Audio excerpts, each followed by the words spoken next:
ইসলামী আন্দোলনের আমির চরমোনাই পীর সৈয়দ মোহাম্মদ রেজাউল করিম বলেছেন, আগামী নির্বাচনে প্রতিটি আসনে ইসলামপন্থীদের একক প্রার্থী নিশ্চিত করা হবে। শনিবার সকালে কেন্দ্রীয় কার্যালয়ে ইসলামী আন্দোলন বাংলাদেশের কেন্দ্রীয় কমিটির সভায় তিনি এসব কথা বলেন।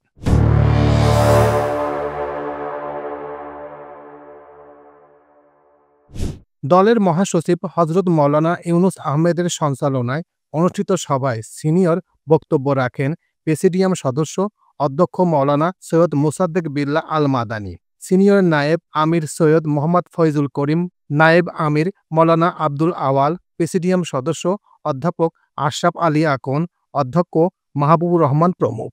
তিনি বলেন, দেশ ইতিহাসের সবচেয়ে সম্ভাব্যময় সময় পার করছে, একই সাথে ক্রান্তিকালও অতিক্রম করছে। এই সময়ের যদি যথার্থ কার্যকর ব্যবহার না করা যায়, তাহলে দেশ আবারও ঘূর্ণিপাকে আবর্তিত হওয়ার আশঙ্কা করেছে।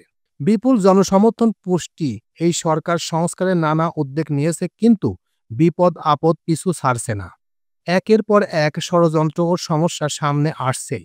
এমন অবস্থায় সকলকে ঐক্যবদ্ধ থাকা জরুরি। ফ্যাসিবাদের বিষ দাঁত উপড়ে ফেলতে এই সরকারকে সময় ও সমর্থন দেয়া দরকার।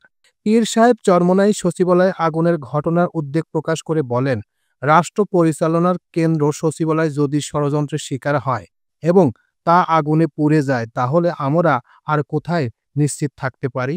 তিনি অবিলম্বে সচিবালয়ে আগুনের নৈপথ্যের কুশলীদের খুঁজে বের করার আহ্বান জানান।